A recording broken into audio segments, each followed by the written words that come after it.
আজকে চলে এসেছি একটি অত্যন্ত দুর্দান্ত স্বাদের রেসিপি নিয়ে। আজকে একটি চিকেনের রেসিপি নিয়ে চলে এসেছি। আজকে বানাবো চিকেন কারি। তো চিকেনের এই রেসিপিটি থাকলে দুমুঠো ভাত বেশি খাওয়া যায়।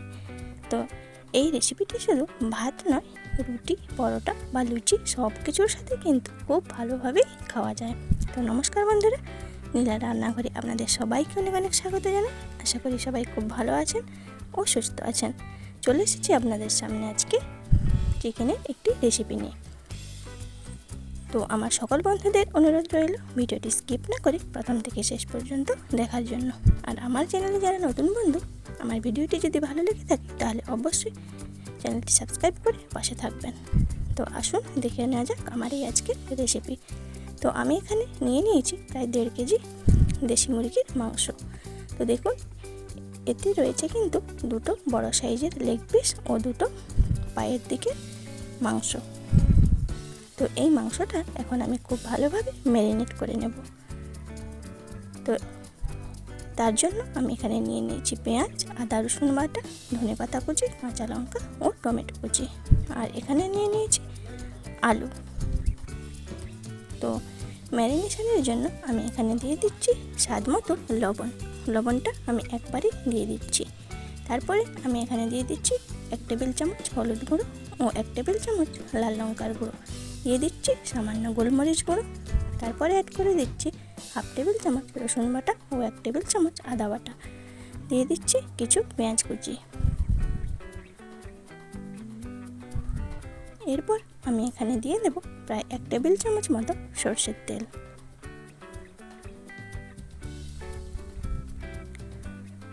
তারপর আমি এখানে অ্যাড করে দিচ্ছি একটা পাতিলেবুর রস। তো আপনারা এখানে চাইলে টক দই ব্যবহার করতে পারেন। আমি এখানে টক দই নিলাম না, সেই জন্য আমি এখানে পাতিলেবুর রস দিয়ে দিচ্ছি। তো দিয়ে খুব ভালোভাবে মেখে নিয়ে এটা এখন আধ ঘন্টার জন্য রেখে দেব।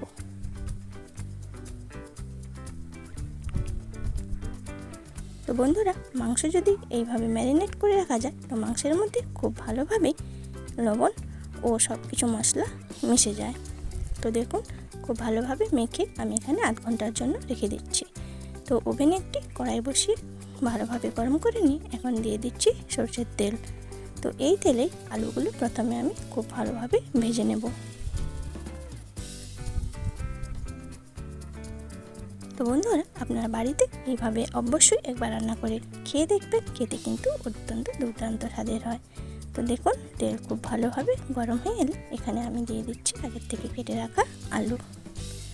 তো আলুগুলো দিয়ে খুব ভালোভাবে আমি ভেজে নেব। তো এমনভাবে ভেজে নেব যেন এই ভাজাতে আলুগুলো 80% মতো সেদ্ধ হয়ে যায়। তো এখন এখানে দিয়ে দিচ্ছি স্বাদ মতো লবণ। লবণটা দিয়ে ভালোভাবে মিশিয়ে নিচ্ছি।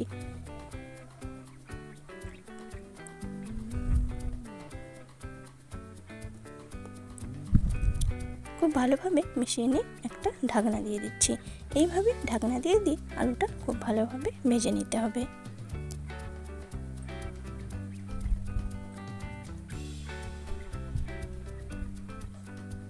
তো দেখুন বন্ধুরা, আলুটা খুব ভালোভাবে ভাজা হয়ে গিয়েছে।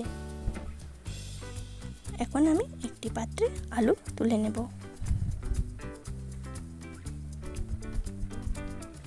তো দেখুন, আলুটা তুলে নিয়েছি। ওই তেলের মধ্যে আমি দিয়ে দিচ্ছি খুব সামান্য চিনি। তেলের মধ্যে যদি চিনি দেওয়া যায়, যে কোনো রান্নার কালারটা কিন্তু খুব সুন্দর হয়। তো চিনিটা তেলের মধ্যে ভালোভাবে গরম করে নিয়ে এখানে আমি দিয়ে দেব কেটে রাখা পেঁয়াজ কুচি।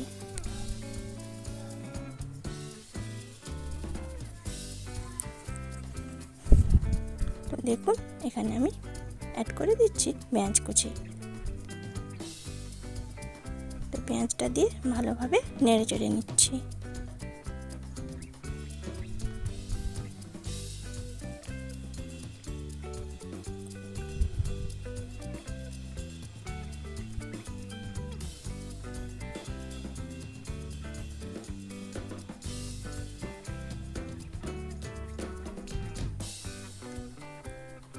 তো দেখুন, পেঁয়াজটা হালকা সোনালি কালার করে ভেজে নেব।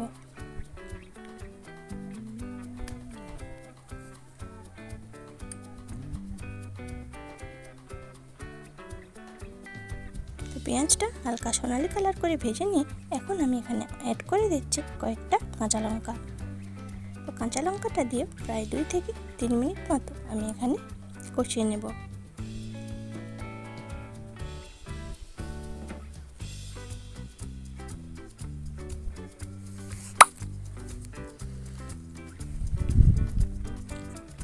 তো কাঁচা লঙ্কাটা দিয়ে 2 থেকে 3 মিনিট মতো কষিয়ে নিই। তারপরে আমি এখানে অ্যাড করে দিচ্ছি টমেটো কুচি। টমেটোটা দিয়ে প্রায় 2 মিনিট মতো আমি এখানে কষিয়ে নেব।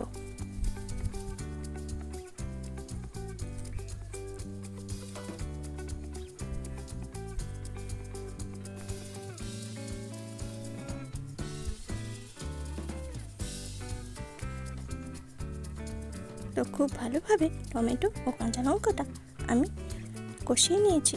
এখন এখানে অ্যাড করে দেব পরিমাণ মতো হলুদ গুঁড়ো, দিয়ে দিচ্ছি প্রায় 1 টেবিল চামচ হলুদ গুঁড়ো।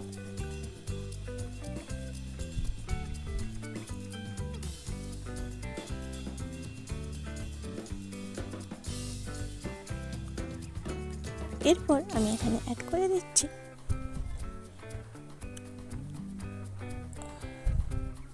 প্রায় 1.5 টেবিল চামচ লাল লঙ্কার গুঁড়ো। তো লঙ্কাটা আমি এখানে একটু বেশি পরিমাণে ব্যবহার করেছি।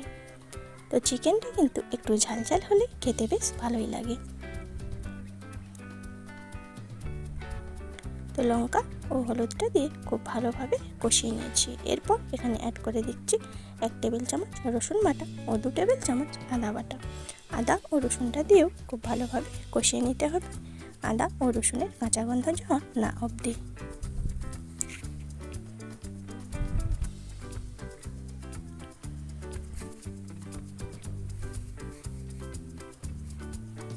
তো দেখুন বন্ধুরা, খুব ভালোভাবে কিন্তু আদা রসুন দিয়ে মশলার সঙ্গে কষিয়ে নিতে হবে। আর হ্যাঁ বন্ধুরা, আমি কিন্তু এখানে গোটা গরম মশলা দিয়েছিলাম। তো সে সময় ক্যামেরাটা অফ ছিল তাই দেখাতে পারিনি। অবশ্যই আপনারা এখানে গোটা গরম মশলা ব্যবহার করবেন, এতে কিন্তু রান্নার গন্ধটা খুব সুন্দর হয়।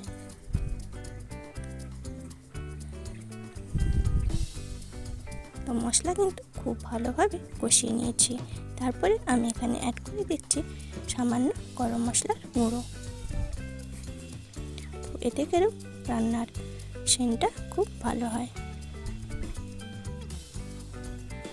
এরপর আমি এখানে অ্যাড করে দিচ্ছি কিছু ধনেপাতা কুচি। তো আমি যে ধনেপাতাটা নিয়েছিলাম তার অর্ধেকটা এখন আমি এখানে দিয়ে দিচ্ছি। তো দিয়ে খুব ভালোভাবে কষিয়ে নেব।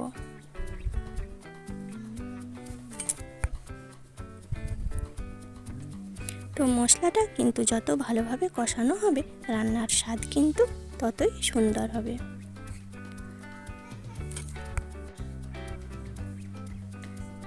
তো মশলাটা একদম কষিয়ে নিয়েছি। এরপর এখানে অ্যাড করে দিচ্ছি ম্যারিনেট করে রাখা মাংস।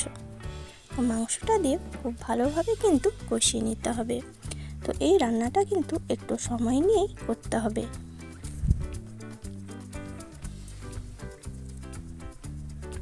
তো মাংসটা দিয়ে কিন্তু প্রায় আধ ঘন্টা বা 20-25 মিনিট মতো খুব ভালোভাবে মশলার সঙ্গে কষিয়ে নিতে হবে। এমনভাবে কষাতে হবে যেন এই কষানোতেই রান্নাটা প্রায় হয়ে যায়। তো দেখুন মাংস থেকে কিন্তু বেশ তেল ছেড়ে দিয়েছে।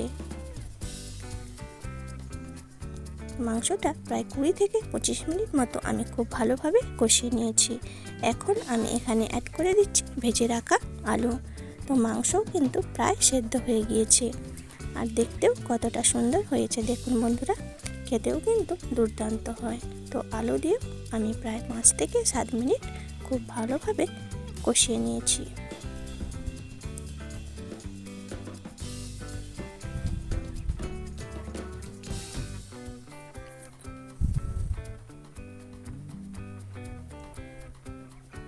তো দেখুন বন্ধুরা, দেখতে কতটা সুন্দর হয়েছে, খেতেও কিন্তু দুর্দান্ত স্বাদের হয়।